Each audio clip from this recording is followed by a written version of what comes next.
हैं। इस कलिकाल में जिनको भी भगवान के दर्शन की कहीं न कहीं मन में इच्छा है, आकांक्षा है, लालसा है, इधर उधर कहीं भटकने जाने की आवश्यकता नहीं। वो कथा सुन लें। कथा भगवत दर्शन की गारंटी है। मैं कथा बोल रहा हूं इसलिए नहीं कह रहा हूं। जिनको भी भगवान का दर्शन हुआ है, मंदिर में भगवान का दर्शन नहीं होता, मंदिर में भगवान के दर्शन की उत्सुकता पैदा होती है कि ये भगवान जो मंदिर में खड़े हैं, ये जो प्रकट हुए होंगे तो वो कैसे होंगे। और जब किसी चीज की उत्सुकता अपने मन में आती है तो व्यक्ति उसका कोई न कोई मिलने का मार्ग खोज लेता है, और मार्ग है संतों के चरण। फिर किसी न किसी महापुरुष संत महात्मा के चरणों में बैठकर वो भजन की रीति सीखता है, भजन की क्रिया सीखता है, और उसी रीति और क्रिया के आधार पर फिर जीवन में भगवान का सुमिरण करता है। और क्लास में तो कई विद्यार्थी, 30-35 विद्यार्थियों की क्लास होती है। एक ही अध्यापक सबको 30 को पढ़ाते हैं। कोई प्रथम श्रेणी में आता है, कोई द्वितीय श्रेणी में आता है, कोई तृतीय श्रेणी में आता है। हमारे जैसे कई बार फेल हो जाते हैं। क्लास एक ही थी, अध्यापक एक ही थे, बैठने वाले अलग अलग थे। अध्यापक के श्रीमुख से निकली हुई वाणी को ग्रहण करने वाले अलग अलग प्रकार के पात्र थे। यही कथा का होता है। तो साधु के चरणों में बैठने का सौभाग्य ये कथा देती है, उत्सुकता पैदा करके। ये भगवान हमको कैसे मिले, ये कथा इस प्यास को जगाती है। बाकी तो सीओ साहब बोल ही रहे थे, राम कथा हम सब लोग जानते हैं, सीरियल वर्षानुवर्ष चले हैं, सब जानते। लेकिन वो राम हमको कैसे मिले, ये मार्ग कथा से मिलता है। तो जिनको भी भगवान का दर्शन हुआ है, जिनको भी भगवान का दर्शन होता है, और जिनको भी भगवान का दर्शन होना है, कथा से ही हुआ है, कथा से ही होता है, और कथा से ही होगा। इसके सबसे बड़े उदाहरण हैं श्री विभीषण जी। विभीषण जी भगवान के पास पहुंच गए। भगवान ने कहा कि विभीषण, मेरे पास तो आना इतना सरल सहज नहीं है। जन्म जन्म मूल यतन कराही, अंत राम कही आवत नाही। तुम यहां तक कैसे पहुंच गए? विभीषण जी का प्रभु आपकी कथा सुनकर आ गया। श्रवण सुयश सुने आए हूं। इन कानों से आपकी मधुर मंगलमय कथा सुनी, आ गया। तो कहां सुनी? नोएडा गए थे क्या? बोले नहीं, घर पर ही सुनी थी। किसने सुनाई थी? बोले श्री हनुमान जी ने। तब हनुमंत कही सब राम कथा। भगवान का मान लिया, कथा सुनी। पर ये बताओ यहां तक कैसे पहुंचे? विभीषण जी ने बहुत अच्छी बात कही। विभीषण जी ने कहा कि भगवान श्री हनुमान जी ने आपकी इतनी सुंदर कथा सुनाई, इतनी सुंदर कथा सुनाई कि कथा सुनते सुनते मेरे मन में ये लालसा पैदा होने लगी कि जिनकी कथा इतनी सुंदर है वो स्वयं कितने सुंदर होंगे। जरा चलकर एक बार उनका दर्शन करें। कथा ने भगवत दर्शन की लालसा पैदा कर दी। हमको किसी चीज की भी लालसा है तो कोई न कोई रास्ता भी बता देता है। मान लो कोई अच्छी चाय कहीं बनती है और आपने सुन रखा है कि वहां अच्छी चाय बहुत स्वाद बनती है, तो कोई न कोई रिक्शा वाला बता देगा, बाबूजी आप उस चौराहे से जाएंगे और बाएं हाथ पर मुड़ते ही वो दुकान है, सबसे अच्छी चाय वहां मिलती है। सुनेंगे नहीं तो उत्सुकता बढ़ेगी नहीं। तो भगवान की कथा सुनकर भगवान के दर्शन की लालसा, प्यास, यही जगाना, यही कथावाचक का काम है। जिसको भी हुआ है कथा से ही हुआ है, जिसको भी दर्शन होगा कथा से ही होगा, जिसको भी होता है कथा से ही होता है। मैं कथा सुनाने आया हूं, आपको यहाँ की टीम ने बुलाया हुआ है इसलिए सुनने आ रहे? नहीं नहीं नहीं। जिनके मन में ये आकांक्षा है कि इस जन्म में हमको भी भगवान की स्वप्न में एक बार झांकी हो जाए। और भगवान का दर्शन कलिकाल में स्वप्न में ही होता है बंधु और बहनों, प्रकट दर्शन नहीं होता, ये स्वप्न में ही होता है। तो हमको भगवान का दर्शन हो, इसके लिए एक ही सूत्र है, कथा सुने। तो कथा कानों से सुने और मुख से बोलें। और ये वैज्ञानिक सिद्धांत है, जो हम कानों से सुनते हैं वही हमारे मन में बैठ जाता है, और जो मन में बैठा होता है, माथे की आंखें उसी को खोजती हैं, वही हमको दौड़ा दौड़ा कर ले जाती है। और इस कथा को जिसको हम सुन रहे हैं बैठकर, आपके लिए तो बहुत व्यवस्थाएं की गई हैं, सोफे लगाए गए हैं, कुर्सियां बिछाई गई हैं। इस नोएडा के बड़े बड़े महापुरुष महीनों से इसके लिए दौड़ धूप कर रहे हैं, जिनसे मिलने के लिए समय लेना पड़ता है, वो आपके लिए दौड़ धूप कर रहे हैं। बंधुओं, इस कथा को सारा देवलोक सुनता है। श्री हनुमान जी तो कथा के रसिक हैं। प्रभु चरित्र सुनिवे को रसिया, प्रभु चरित्र। थोड़ा ऊंचा करो भाई, ऊंचा करो, इधर देखा करो। राम लखन सीता मन बसिया, राम लखन सीता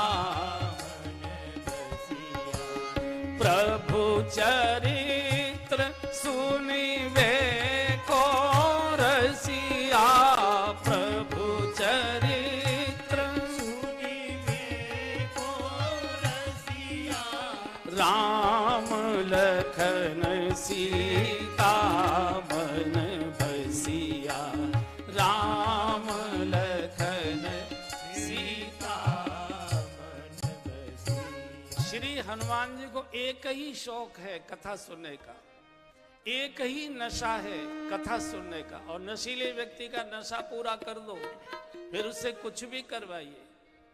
जहां भी कथा होती है हनुमान जी दौड़कर पहुंचते हैं। जहां जहां कीर्तन होता सिया राम का, जहां जहां कीर्तन होता सिया राम का, लगता है पहरा वहां वीर हनुमान का, लगता है पहरा वहां वीर हनुमान। फिर गाइए, जहां जहां कीर्तन होता सिया राम का, जहां जहां कीर्तन होता सिया राम का, लगता है पहरा वहां वीर हनुमान का, लगता है वहां वीर हनुमान का। राम जी के चरणों में हो,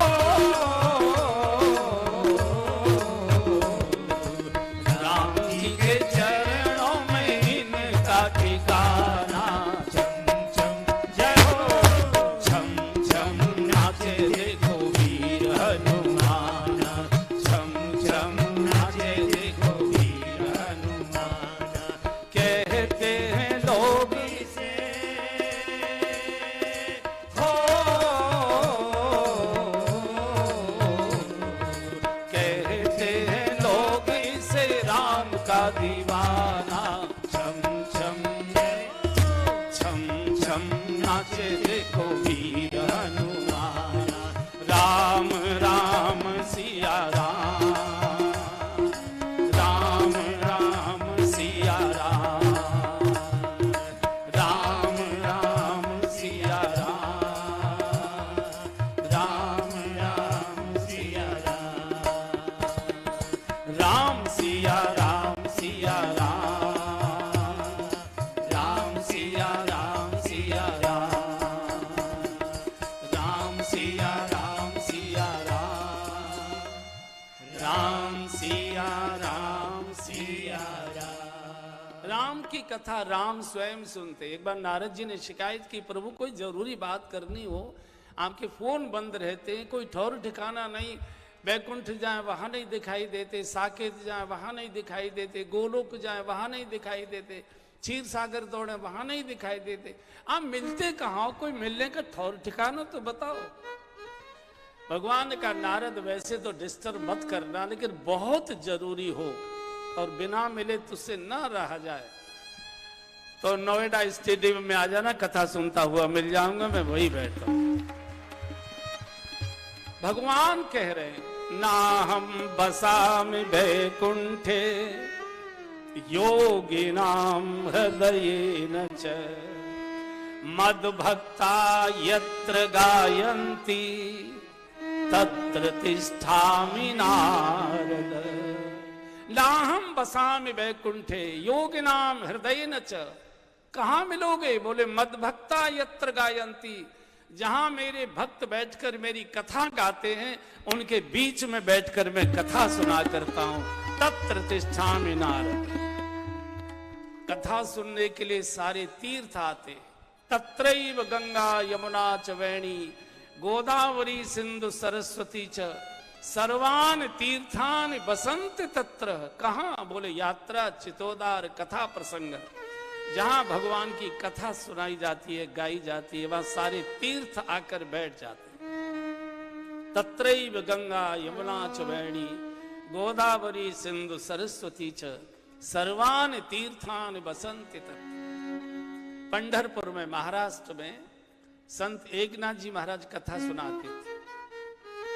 श्रोता बैठते थे कथा सुनने के लिए। 3 बूढ़ी माताएं भी आती थी सुनने के लिए, बिल्कुल श्वेत वेश धारण किए, श्वेत केश, बड़ी दिव्य थी।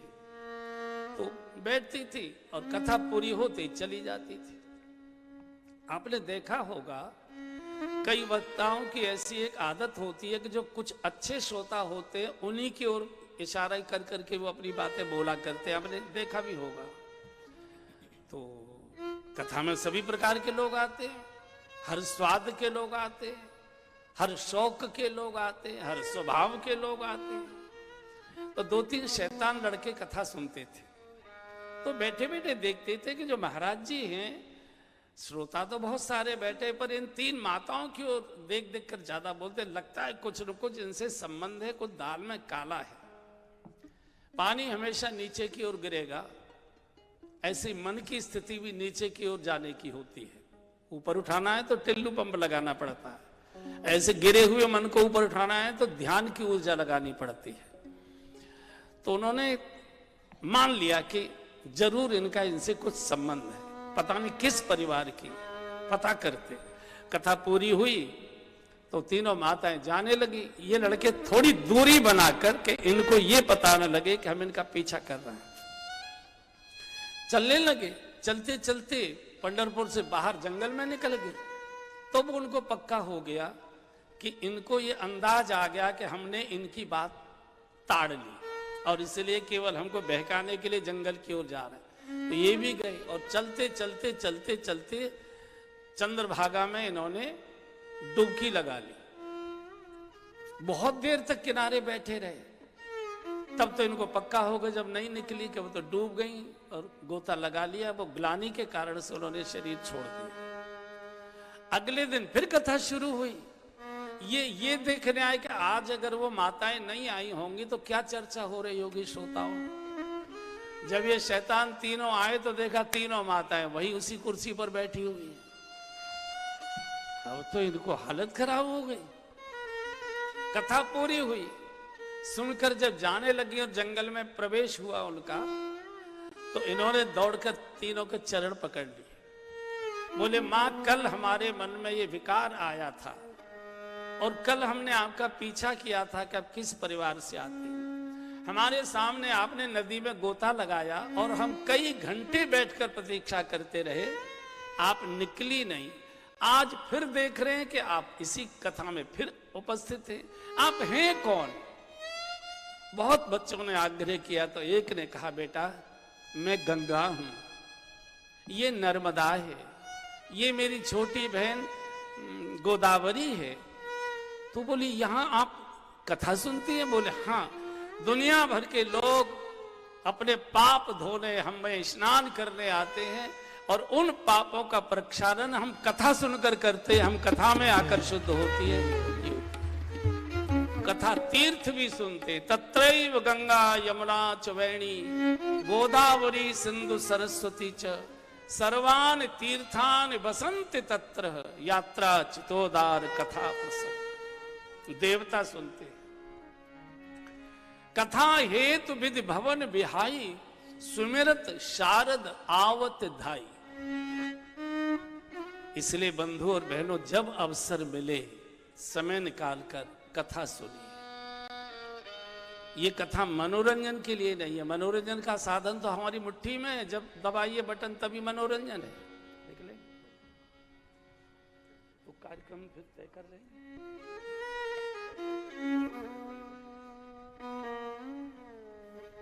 जय सर, आपके साथ तो बैठने का मन करता है।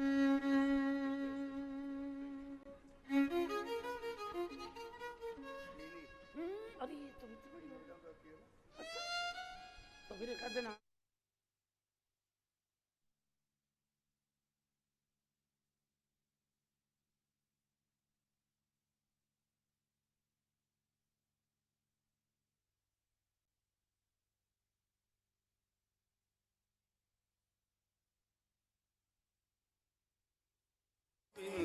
गोविंद राधे राधे राधे गोविंद गोविंद राधे श्री राधे राधे गोविंद गोविंद राधे। थोड़ी कुर्सी ऊंची करो अपनी। राधे गोविंद गोविंद राधे राधे राधे गोविंद गोविंद राधे श्री राधे राधे गोविंद गोविंद राधे राधे राधे गोविंद गोविंद राधे श्री राधे राधे गोविंद गोविंद राधे श्री राधे राधे गोविंद गोविंद राधे।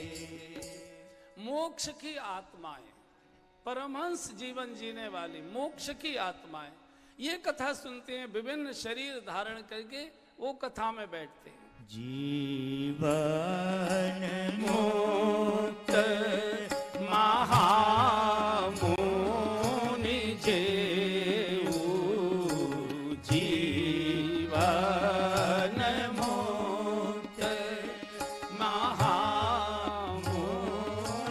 जीव जीवन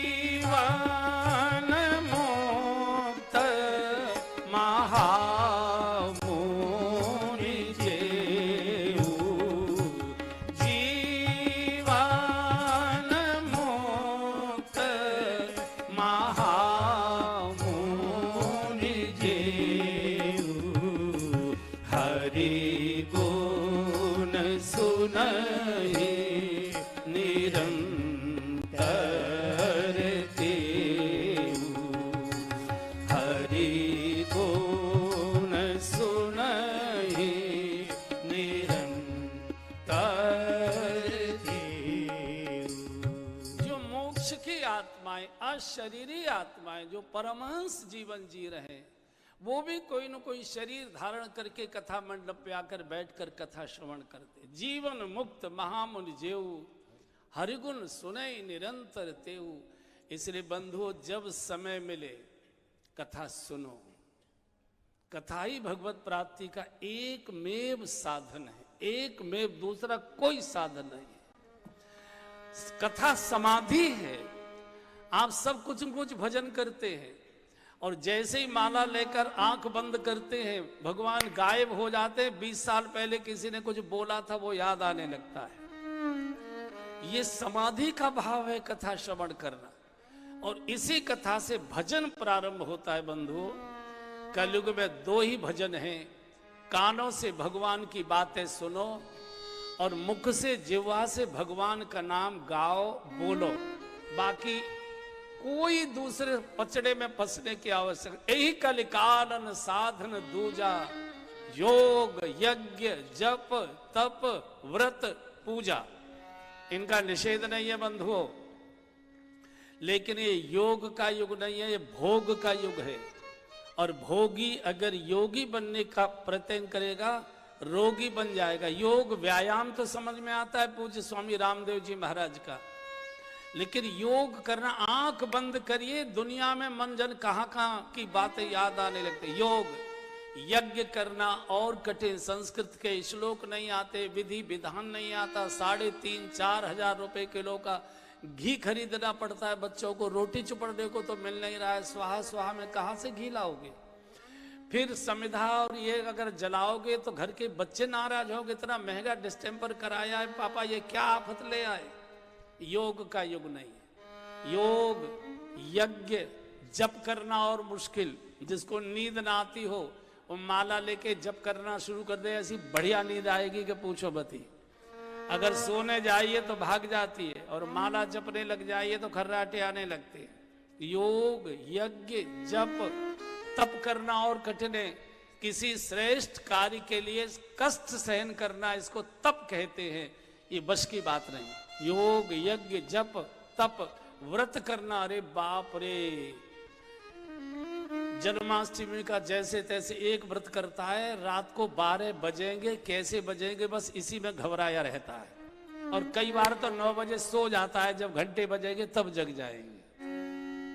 और व्रत वाले दिन भर खाता है। मैं इसलिए कह रहा हूं कि जैसे हर मौसम के कपड़े अलग प्रकार के होते हैं, जैसे हर मौसम का भोजन अलग प्रकार का होता है, ऐसे हर मौसम का भजन भी अलग प्रकार का होता है। ये जो कलयुग का भजन है बंधु और बहनों, ये शरीर तोड़कर आसन लगाकर बैठकर करने का बिल्कुल नहीं है, और आज तो संभव ही नहीं है। कोई साधु भी भजन नहीं कर सकता। आप तो गृहस्थी हैं, आपके पास तो एक ही फोन होगा, जो ज्यादा बड़े हैं उन पर 2 होगा, साधुओं पर तो 3-3 रहते हैं, 3-3। मेरी यही, मैं कुंभ में गया हूं, मैं परसों अभी कुंभ से आया हूं 2-3 दिन पहले से। मैं देख रहा था चलो एक फोन से तो जनरल लोगों से बात हो जाएगी, दूसरे फोन से जो हमारे वीआईपी शिष्य हैं उनसे कर लेंगे, तीसरे फोन से किससे बात होती है भाई, ये बताइए। तीसरा फोन किससे बात करता है? हो सकता है देवताओं से होती हो सकता है परमात्मा से उनकी बात जनरल फोन पर ना होती हो, तीसरा फोन करते, संभव नहीं है, बहुत कठिन है। तो क्या करें इस कलिकाल में? गोस्वामी जी ने कहा है, राम ही सुमिरिए गाइए राम है। राम को ही गुनगुनाओ, राम को ही पढ़ो, राम को ही सुनो, राम को ही गाओ। यही कलिकाल साधन दूजा, यही कलिकाल साधन दूजा, जोग जग जप तप व्रत पूजा, जोग जग जप। क्या करें?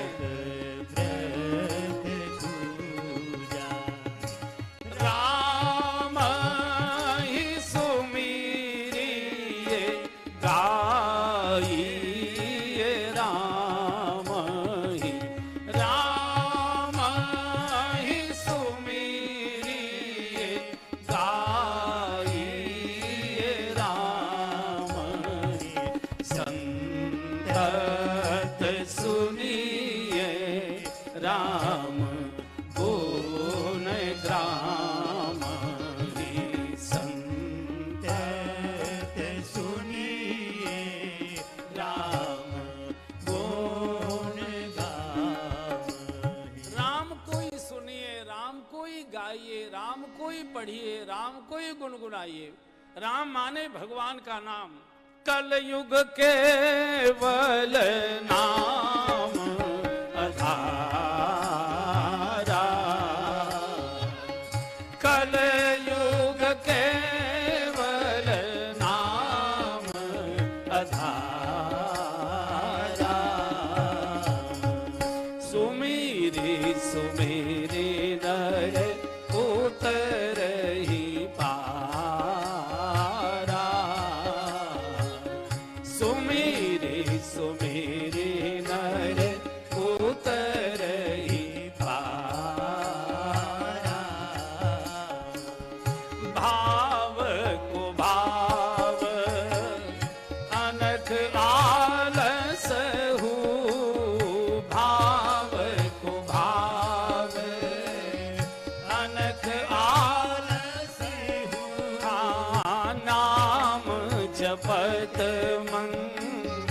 गल देसी दासहु नाम जपत मंगल देसी दासहु बिवसहु राम नाम जे कहि विवसहु राम नाम जे कहि जन्म अनेक रचित अघ कहि जन्म अनेक रचित अघ कलयुग का भजन है। उठते बैठते सोते जागते चलते फिरते नहाते धोते खाते पीते भगवान का नाम लीजिए। कलयुग केवल नाम आधारा। कई लोग कहते श्रद्धा से लोगे तो भगवान सुनेगा, वो भगवान का भी और नाम की भी महिमा ही नहीं जानते, अपमान करते। डॉक्टर औषधि देता है, ये नहीं कहता कि मंदिर में बैठकर दवाई खाओगे तभी फायदा होगी या गायत्री मंत्र बोलकर खाओगे तभी फायदा करेगी। डॉक्टर कहता है गोली एक बार पेट में चली जानी चाहिए, फायदा ही फायदा करेगी। बिजली के तार को जानबूझकर छुओगे तो भी झटका खाओगे और हाथ जोड़कर छुओगे तो भी झटका खाओगे। ये भगवान का नाम है, ये सब प्रकार से कल्याण करता है। विवशो राम नाम, राम राम के जे जमहाई जमहाई लेते में भी राम निकल गया तो भी कल्याण हो जाता है। राम राम कहे जे जमहाई तिनैन पाप पुंज समहाई, पापों के ढेर उसके सामने से उठकर चले जाते हैं। और ये तो बिल्कुल नहीं, श्रद्धा नहीं। अगर औषधि को गाली देकर भी खाओगे तो भी उतना ही फायदा करेगी, तो भी उतनी फायदा करेगी। मरा मरा कहने वाला अगर ब्रह्म ऋषि हो सकता है तो हम तो सीधा नाम लेते भाई। अगर मरा मरा कहने वाला ब्रह्म ऋषि हो सकता है। पूज्य डोंगरे जी महाराज बहुत अच्छी बात कहते, वो कहते थे कि एक डिग्री कॉलेज के प्रोफेसर थे, संस्कृत के अच्छे विद्वान थे, वो संस्कृत के ही प्रोफेसर थे। तो रोजाना तो मंदिर जाने का समय नहीं मिलता था, रविवार की छुट्टी होती थी तो सवेरे जाकर मंदिर में बहुत देर पूजा पाठ करते थे। एक दिन इनका बालक भी बोले पापा पापा मैं भी चलूंगा, तो स्कूटर पर बिठा लिया। छोटा बालक था, एक 5-6 साल का, केजी वगैरह में पढ़ता होगा, तो बिठा लिया। तो वो पंडित जी तो प्रोफेसर साहब तो बैठ गए मंदिर के कोने में और अपने बड़े बड़े स्तोत्र बड़े बड़े मंत्र बड़े बोले। अब ये बालक दूसरे कोने में खड़ा हो गया और हाथ जोड़कर धीरे धीरे बोलने लगा, भगवान का कबूतर खा खलगोच गा गैया अड़ा खाली। तो पिताजी के कानों में इसकी बात आ गई। जब ये पूजा से निवृत्त हुए, जब चलने को था, बबलू ये तू भगवान को क्या सुना रहा था? तो बालक ने, पापा मैं तो भगवान को अपनी प्रार्थना सुना रहा था।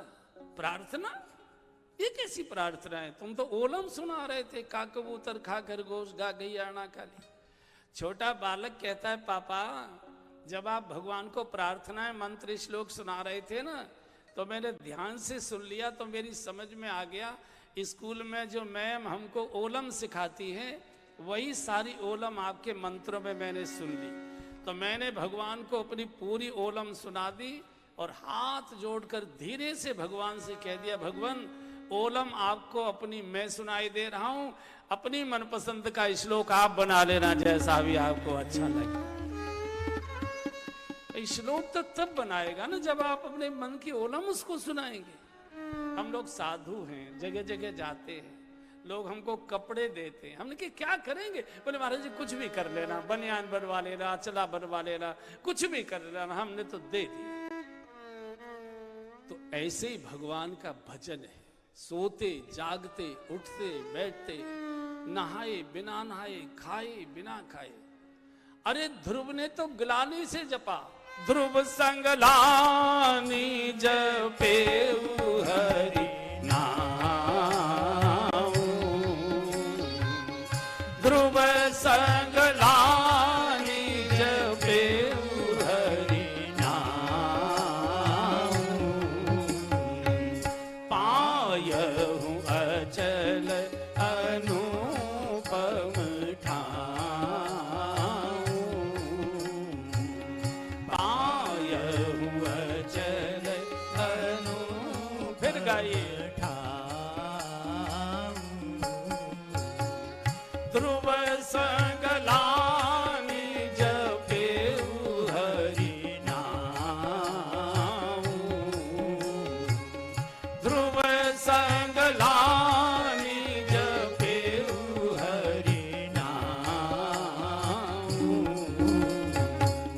पायहु अचल अनुपम ठाऊं,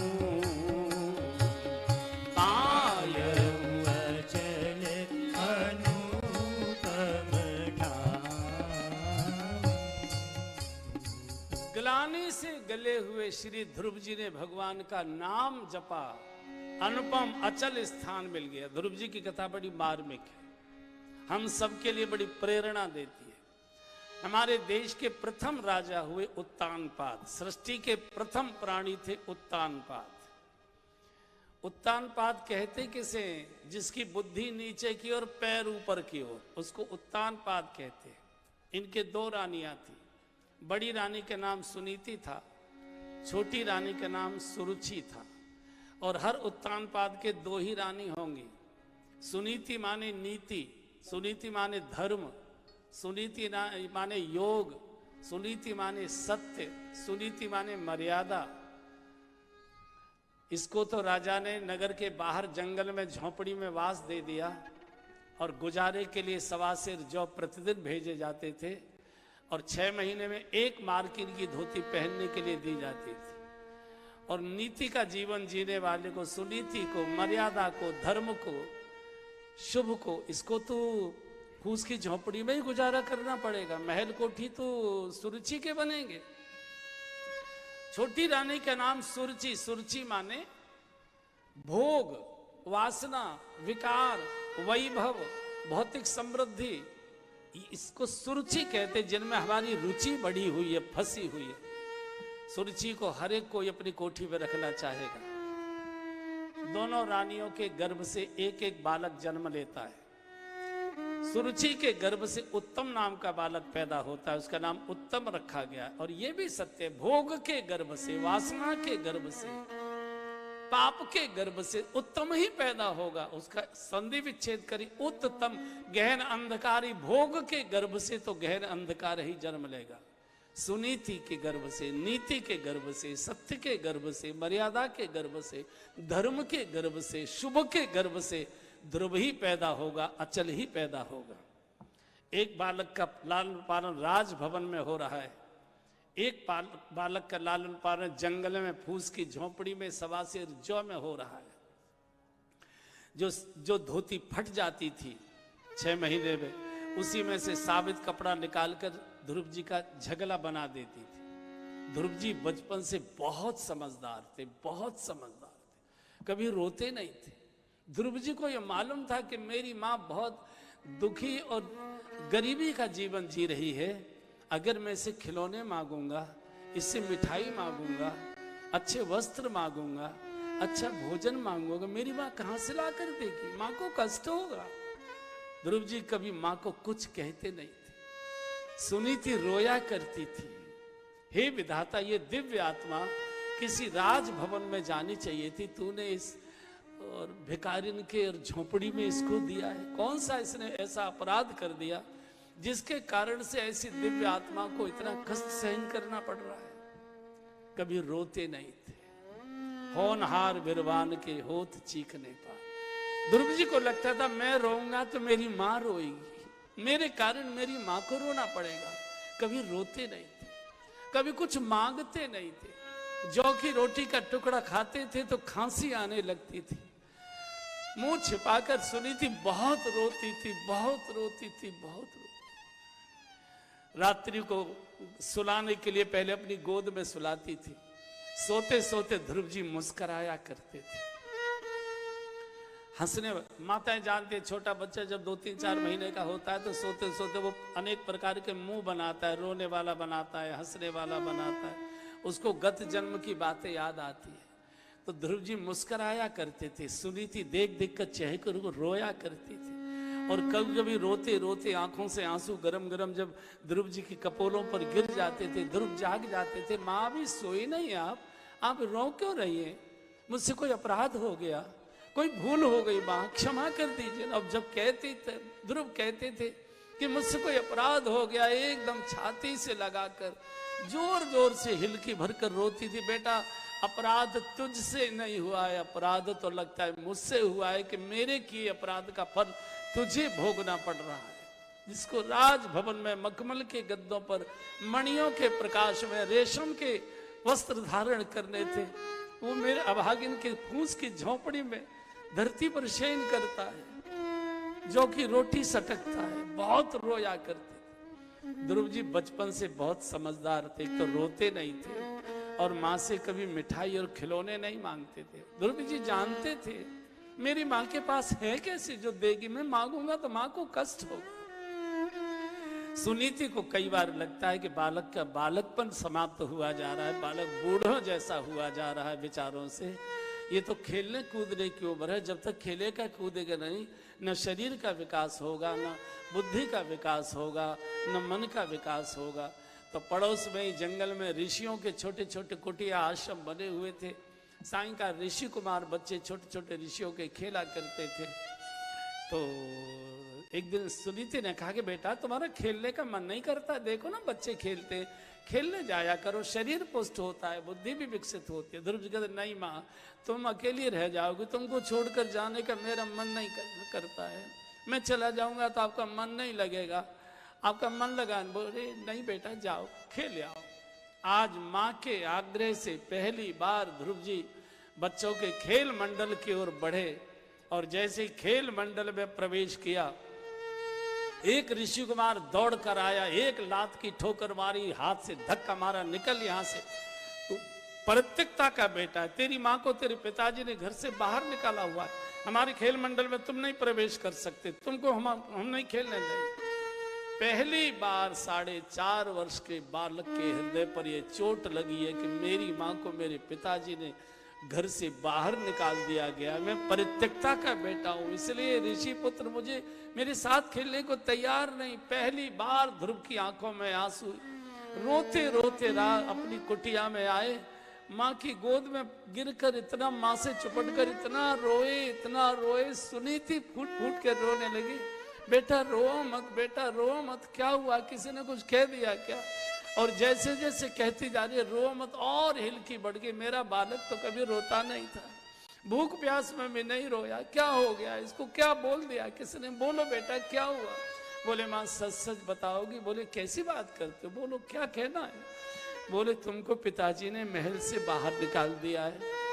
ये ऋषि कुमार कह रहे थे कि तुम तो राजपुत्र थे, तुम्हारी माँ तो परित्यक्ता है, घर से बाहर निकाला हुआ है, मेरे तुमसे कोई अपराध हो गया माँ, कोई भूल हो गई, मुझे बताओ मेरे पिताजी कहाँ रहते, मैं जाकर क्षमा मांगूंगा, रो रो कर उनसे प्रार्थना करूंगा, मेरी माँ के अपराध क्षमा कर दीजिए, मेरी माँ को माफ कर दीजिए, मेरे पिता रहते कहाँ? अब तो सुनीति घबरा गई। सुनीति कभी भी छोटे बच्चे को अनीति की बात नहीं, अगर मैंने इसके पिता के आचरण और स्वभाव की चर्चा कर दी तो जीवन भर इसके मन में पिता के प्रति अश्रद्धा पैदा हो जाएगी।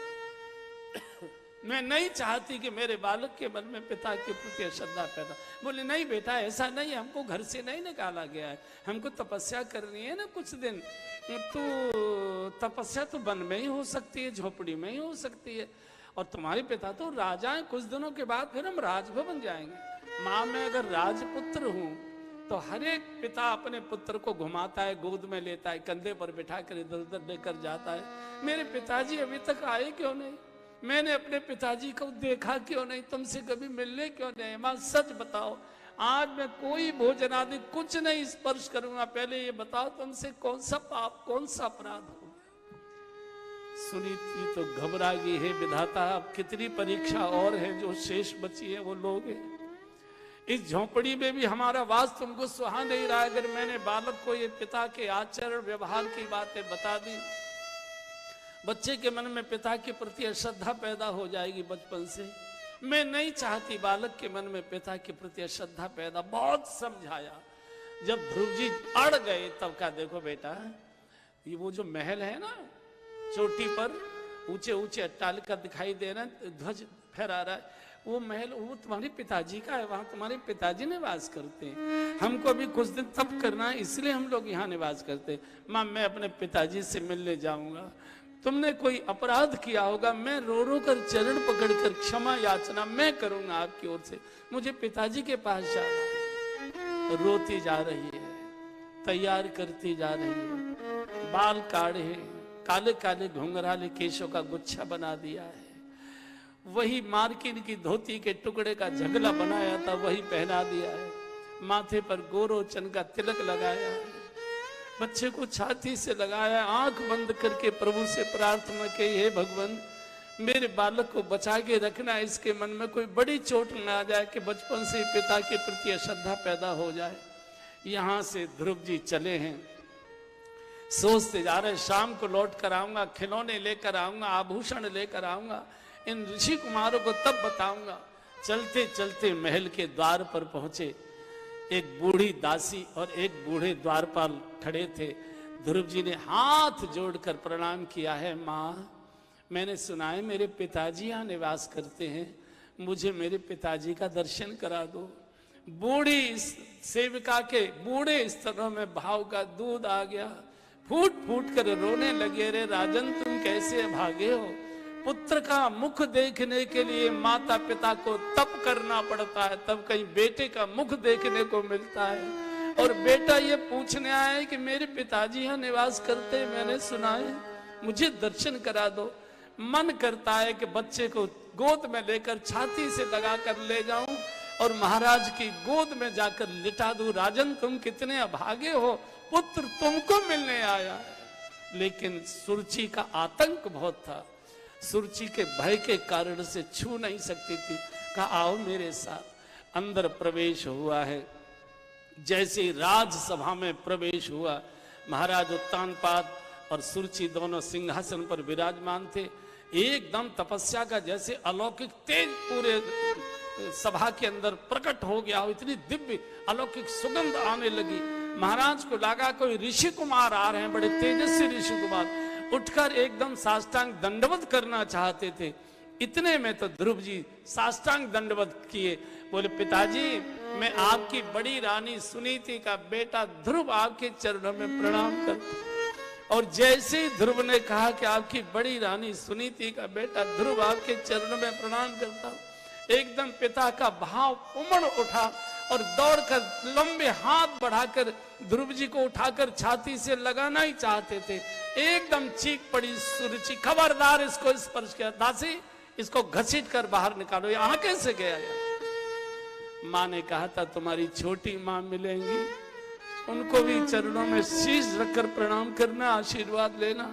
जब चीख देखी तो माँ की बात याद आ गई, छोटी माएं दौड़ कर गए, छोटे छोटे कदम है, माँ मैं ध्रुव आपके चरणों में आकर बेटा प्रणाम। एकदम लात की ठोकर मारी, ध्रुव दूर जाकर गिरे। दूध और पूत ये बड़े भाग्यशाली के यहाँ आते हैं, इनको ठुकराया नहीं जाता, इनको हृदय से लगाया जाता।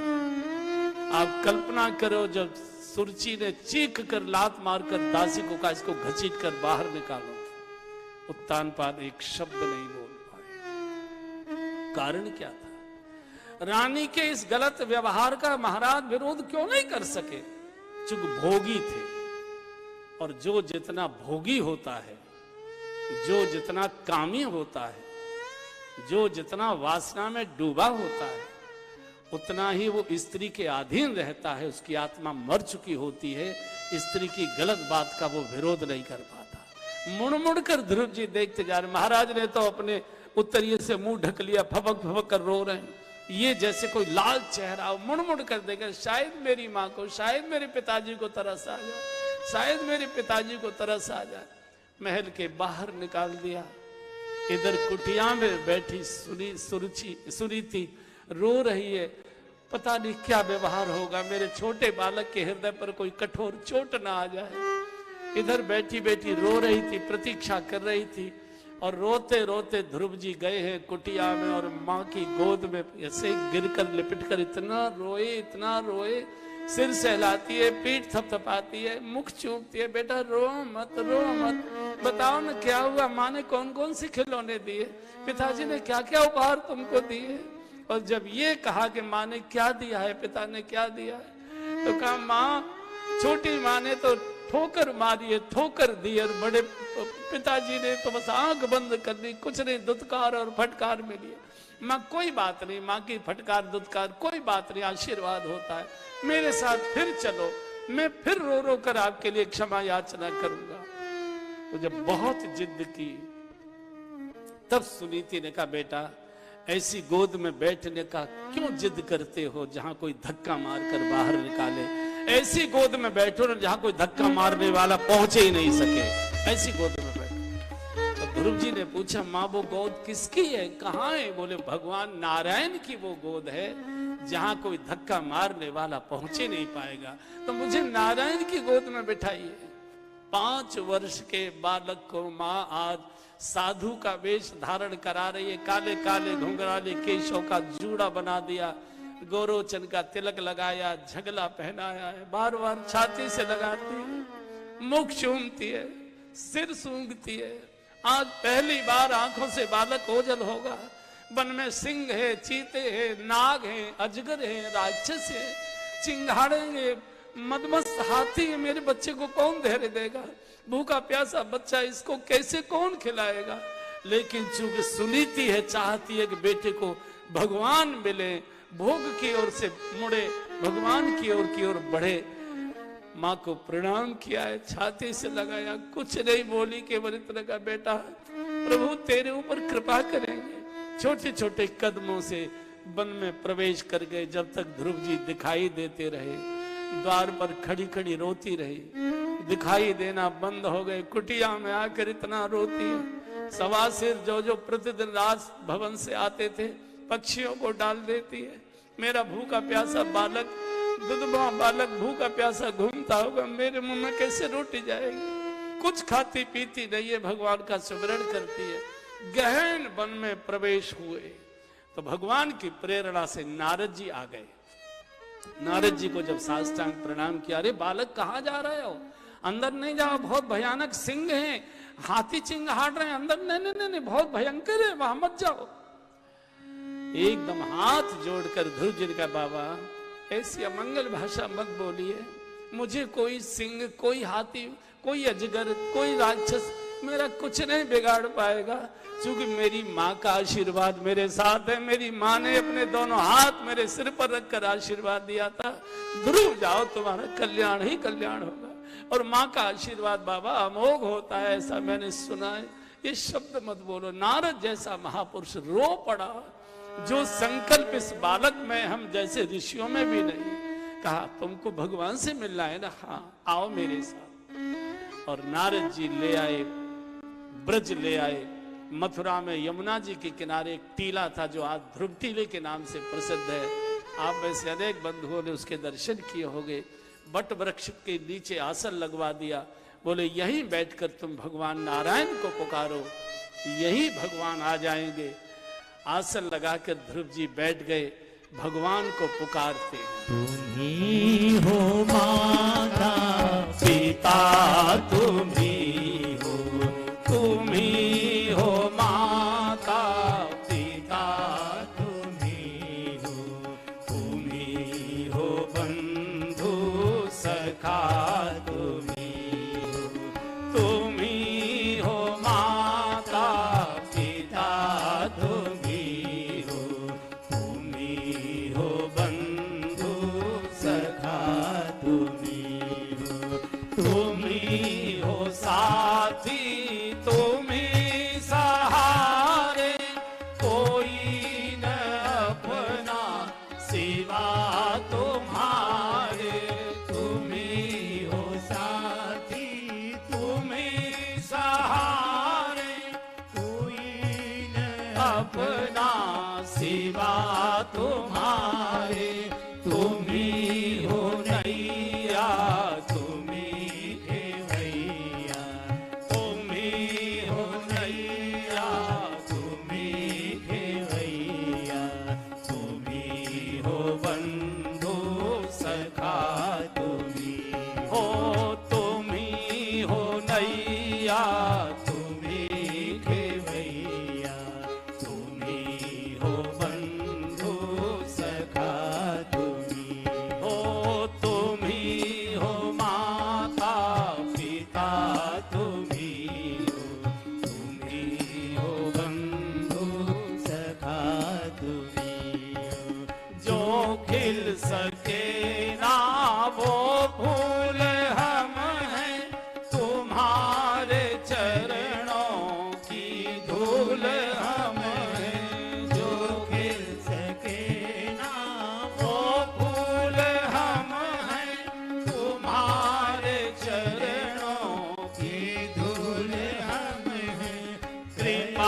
की दृष्टि सदा ही रखना, कृपा की दृष्टि सदा ही रखना। तुम ही हो बंधु सखा, तुम ही हो कृपा की दृष्टि सदा ही रखना। तुम ही हो बंधु सखा, तुम ही हो, तुम ही हो माता पिता, तुम ही हो बंधु सखा, तुम ही हो बंधु सखा, तुम ही हो बंधु सखा, तुम ही हो। ध्रुव जी ध्रुव टीले पर तप करते, यमुना स्नान करने जाते, यमुना रो पड़ती है, मेरे किनारे पर ये बालक भूखा प्यासा प्रभु का भजन कर रहा है और मैं माँ कही जाती हूँ, मैं इसकी कोई सेवा नहीं कर पा रही, क्या खाता पीता होगा। तो मथुरा में जो विश्राम घाट पर जो मथुरा की माताएं, गोसाई परिवारों की माताएं जो यमुना पूजन कर रहे प्रातःकाल जाती थी, तो वो फल वगैरह चढ़ाती थी, तो यमुना जी अपनी धारा के साथ उन चढ़े हुए फलों को बहाकर लाती थी और जिस घाट पर ध्रुव जी स्नान करने आते थे उस घाट पर छोड़ जाती थी। इन्हीं फलों के सेवन से ध्रुव जी ने अपने शरीर का पालन किया। कुछ समय के बाद फलों का भी त्याग कर दिया, केवल यमुना जल का आहार करते हैं। कुछ वर्षों की तपस्या करने के बाद जल का भी आहार बंद कर दिया, केवल वायु आधार, श्वास के आधार पर, वायु सेवन के आधार पर, अनेक वर्षों के वायु सेवन के आधार को भी त्याग कर श्री ध्रुव जी ने अपनी श्वास को भी अवरुद्ध कर लिया। और जैसे ही ध्रुव जी की श्वास रुकी, सारे ब्रह्मांड की श्वास रुक गई, भगवान नारायण की श्वास रुक गई। नेत्र खोलकर भगवान ने देखा कौन है जिसने मेरी और सृष्टि की श्वास रोक दी। ध्यान में आया, ओ ध्रुव यमुना के किनारे मेरी प्रतीक्षा कर रहा है। एकदम भगवान नारायण प्रकट हुए, ध्रुव नेत्र खोलो, नेत्र खोलो, नेत्र खोलो। झपट कर भगवान ने लिया, गोद में बैठा लिया।